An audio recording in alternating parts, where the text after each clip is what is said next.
you read the title right. There is a good chance that you, the viewer, should probably skip 4.0, and today I'm going to be giving you reasons why. This video is going to cover two primary reasons on why you should end up skipping the first update. Starting it off is the characters themselves and their confusing kits. So as we know for 4.0, we have Yao Guang and Sparxie. Yao Guang was supposed to be the more supportive side for elation. When you take a look at her kit, she's able to provide some form of amp, she's able to increase elation of team, provide some extra elation additional damage through the certified banger buff in her talent, and then in her actual elation skill, she's able to make enemies take more damage, and the main thing, her ultimate is allowing her to force proc Aha instant. On paper, this actually does sound really good, because if it was done correctly, it actually would be really good, and you can see that she would be the character you want to have in these elation teams going forward. The problem is when you actually look at the numbers. Her overall amp provided is extremely mediocre nowadays. 16% vulnerability is okay, but it's not really anything needed, as there's so many sources from light cones alone that can give you even more than that. Her ultimate is a 20% all-type res increase to the team, which is good, but you can also count for someone like Tribi, whose skill is 4% more than that, and it's just a skill. Yao Guang's skill is able to increase the elation of the team, and of course that's going to be good for elation characters specifically, but there are other means you can increase elation damage overall when it comes to not even increasing damage bonuses, because damage bonuses don't work on elation. With enough amp of providing all-type res pen from other sources and other characters, defense shred, other characters who can provide vulnerability such as Cypher, you're actually able to offset the overall amp. There's very little data to go off when it comes to the beginning, just because Yao Guang is going to be the only buffer as of now, and the only one that can directly increase elation damage as a support. But from the numbers, it's very obvious that this can definitely be something that is replaced extremely quickly. Her overall main selling point was supposed to be the fact that she can force proc the Aha instant, which is going to be the main focus on elation. The whole thing is the Aha instant, increasing elation damage punchline that all ties into the Aha instant when everyone does an elation skill and deals the best amount of damage. The problem is Yao Guang's ultimate is insanely high for the energy requirement. It's a 180 requirement. Her basic attack does give more energy than usual, but it gives 30, and then that's the same amount of her skill, so you don't actually have to spam skill. It just refreshes whenever you would need to, so anytime the buff is about to run out, you would refresh it. Otherwise, you would just use basic attack, so relatively SP positive. But even with an energy regen rope without her light cone, especially because her light cone now does give 15 energy at the start of the wave, which is good for her first turn ultimate. Assuming E0 S1, energy regen rope, proper build and all that, you will be able to just basic attack and get your ultimate right away, which is thanks to the change to the light cone. But after that, you were not really going to be able to ult until the next actual cycle. And even then, it would take 1 or 2 turns into that cycle. It takes too long to actually ult. So after the first proc, you are probably not going to see it unless your team is very baseline invested, like assuming E0 S0 and such, where you probably will take more cycles than not. Even then, it just takes too long to ult. The extra actual effect from the light cone does help. Again, it finally allows you to ultimate instantly, so you don't have to pray on getting hit or taking another turn just to have the ultimate proc for the first time. But in something like MLC, you're not going to see that till the next wave, and there isn't that many waves, there's just the 2 waves, so that's not really something you're going to notice. And then at a lower level, her personal damage contribution is not that good. It does slowly add up over time with all the elation skills you can potentially get when Aha instant procs, but even then, it's really just not that much. It's very clear they wanted to make her more of a Tribi style character where she's able to provide some amp while also dealing solid damage herself, and then also having a mechanic for elation, specifically being the force proc Aha, but they did not really do it in a good way because her personal damage is more on the low side. The force proc, you're only really going to see that once, maybe max twice. Another thing is when it comes to the energy, you're not going to have a teammate that really provides energy. The main sustain you want to run on that team, if you are running one for now, is Danheng, who doesn't provide energy, and then any of the supports that do provide energy, such as Sunday or Tingyun, they are not on the team because they are just not good on there. And then of course you wouldn't be wasting their energy buff plus overall buff on her, rather it would be on someone like Sparxie.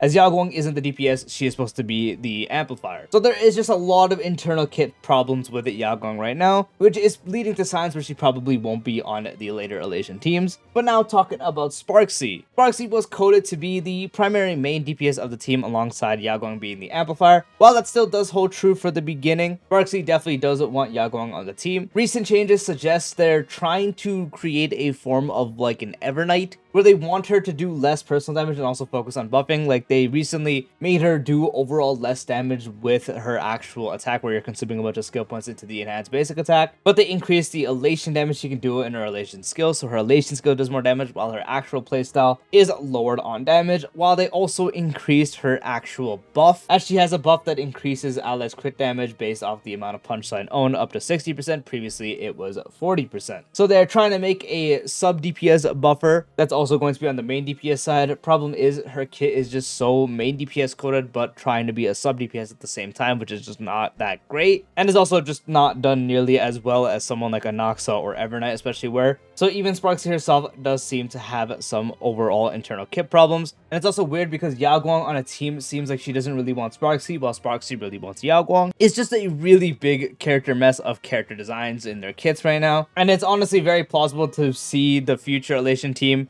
where I probably am going to say you're not going to actually see Yao Guang or Sparxie on that team. My guess is they're going to be on their own little side of things, while the main Elation push team with someone like Yai is going to be there, but these characters are more of the beginning bait. Which brings me to a smaller point, because this is more assumption, and just going off at past history, is just the debuff of being the first patch of a new area or update. Not going to count 1.0 obviously, because that was the beginning of the game, but 2.0 and 3.0 both have characters that seemed really good, but did fade relatively quickly. 2.0 was Sparkle and Black Swan. Black Swan obviously with the dot team was really good. Sparkle in her side was good, but overall they ended up getting kind of whatevered really quickly, because Sparkle, if you had an E2 Bronya with a -1 setup, that was always better anyways. Around the end of the 2.x era, we got Sunday, who would usually be on the teams as well. Sparkle really only was on the team with Danheng IL, which already was faded into nothingness for the most part, and then Black Swan just kind of died with Dot. Of course, they're getting buffed now, so this no longer applies to them, and their buffs are really good, so they will definitely be back. But just talking about an actual release standpoint, both of them definitely had the first patch of a new area debuff. And then we go to 3.0, where we actually had a really strong release with the Herda, but the moment the content started leaning away from pure AoE, outside of pure fiction, the Herda has struggled a lot. On the flip side, we had Aglia, who already needed a higher baseline to be invested in, and she was also a part of the new path, being Remembrance while also not being on the main Remembrance team. She is not on the Caster's team, and that's the main one that has the buffs and is as strong as it is, practically the best team in the game. That's kind of where my assumption mainly lies when it comes to Elation. I feel like these characters are just not going to be on the main push. Anyway, back to Aglia. She had her relative team, and she neither got any form of help of shilling, nor received a teammate buff really either. It took until Cyrene for her to properly get a buff, but Cyrene was kind of the buff to all the Crisis heirs, so she just fell into that troop naturally. But besides a more higher invested tribute, if you wanted to use that, which was the patch after, or literally the character after even, and then I guess Donning for the sustain, as opposed to everyone else except My Day, because My Day was in the same situation, she didn't really get anything. So not only was the content not favoring her, it was actively against her for the most part, she also just got nothing. So from all this alone, I feel like the 4.0 start is probably going to be something where the characters seem like they're going to be like the old new thing, because Aglia was perfectly like, oh, this is definitely going to be the playstyle because it's the Memo Sprite. Sunday is the best teammate. Sunday was designed for this, and then we saw how that faded. We're probably going to think Yao Guang is going to be needed for all these Elation teams, and then not even later on, we're going to find out she's not on the team, and then she was kind of bait. Sparxie being a confused character is probably going to have her not be as good in the meta later on, and it's probably not going to be the main option to use on the Elation teams either, whether as a main DPS or a sub DPS. So for the most part, I think the beginning of the patch with these two characters is going to be more on the bait side like the other times, and both these characters are probably not going to have a prominent spot when the actual Elation team starts rolling around with the eye, a future sustain, a future buffer, whatever the team may be. I just have a good solid feeling that either the mechanics of these two characters are not going to tie well enough into those characters, or just the things they do is too underwhelming and they will probably be replaced with the character that might do the same thing or at least similar and just better. Now a final part I want to have, just in case this entire thing ends up being not true, because there's always the possibility, as this is all just theory craft in the beginning. If let's say it ends up being a case where Yao Guang or Sparxie actually is on the team, that doesn't really change the fact that you shouldn't skip the update. Like you're saying, oh, like what if I just want to pull them anyway just to have them just in case? The literal best thing you can do is still skip the update, and if they are actually important, they will rerun in like 3 patches anyways. Starro is notorious for rerunning the strong characters on the teams in the same patches. Look at 3.7, that patch was insane. Look at 3.8 even, all the break stuff going together. If these characters actually are on the main push of Elation and that's going to be their money makers, let's say at least someone like Yao Guang's on the team, maybe not Sparxie, I can legit see Yao Guang and Sparxie both being the rerun characters in 4.3, maybe 4.4 at the latest. They are going to rerun so quickly. Honestly, even if they're not the main like teammates on there and this whole video ends up being true, they probably still will rerun quickly anyways. So regardless, that's why I do think the best thing you could do is to skip 4.0, especially if you're a lower spender slash free to play sided player, just because I have a strong feeling that these characters are going to be more on the bait side, both combining the fact that their kits are very confused and the fact that the beginning of every new X era always ends up being the characters that end up getting booted off, or at least the ones that fall off quicker. And again, even if I'm wrong, they will rerun quickly and you can just pick them up then. It's just to be safe to start anyways, because Yao Guang, when you pick her up right away, if she's in the first half, you're not going to have anyone to use her with until Sparxie. Then you get Sparxie, and that's not even going to be like a super prominent team to start with. It's fun, it's good, it will clear, but it's not going to be as good until the team is